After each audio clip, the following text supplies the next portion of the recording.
Good morning, my name is Kimberly Lam, and today my goal is to inform my audience about a nursing career. More specifically, to inform my audience about the nursing field and how important it is for nurses to have a good bedside manner and communication skills while working with patients and their families. RNs make up the highest percentage of the healthcare workforce in the United States. There are more than 4 times as many RNs as physicians in the United States. We have all had at least one or more encounter with a nurse in our lifetime, whether it's for something minor such as scrapes or bruises or even a flu shot or something more serious. Nurses have played a role in all of our lives. I'm a licensed vocational nurse in California myself as of June 2020, and I'm currently going back to school to get my RN.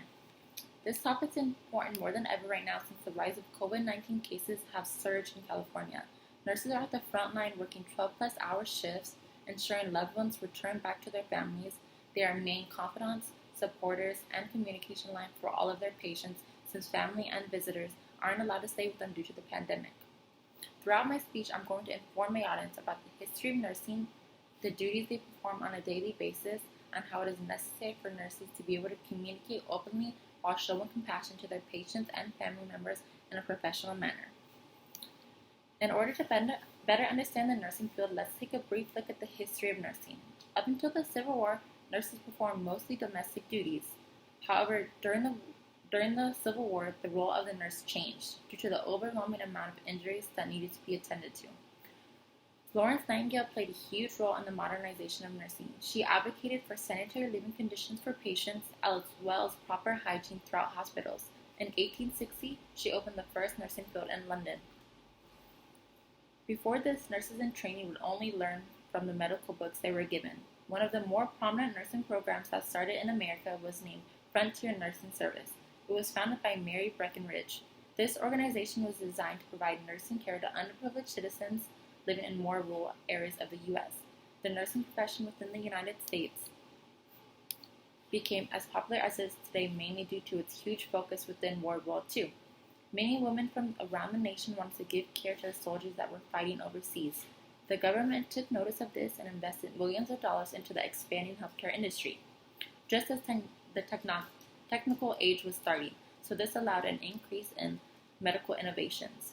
The 20th century also paved the way for the larger expanding role for nurses, introducing a number of specialty areas that nurses could major in, including areas such as orthopedic, trauma, critical care, pediatrics, and neonatal nursing.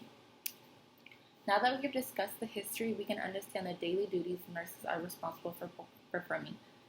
All nurses must perform general duties, which are the things we commonly think of when it comes to nursing, such as assessing vitals, monitoring intake and output, administering medication through different routes such as mouth or G-tube, and creating care plans and documenting patient cares. However, nurses have many other jobs than just physical care for patients that are often forgotten, such as educating patients and their families, communicating patients' needs to other healthcare staff, advocating for patients. Nurses are mandated reporters as well, so they must report if they suspect any elder or child abuse or neglect. And to do this, they must know all of the signs of abuse or neglect. The medical field, safety protocols and regulations change on a daily basis, and nurses need to continuously update their knowledge to meet all the safety measures, especially during the pandemic.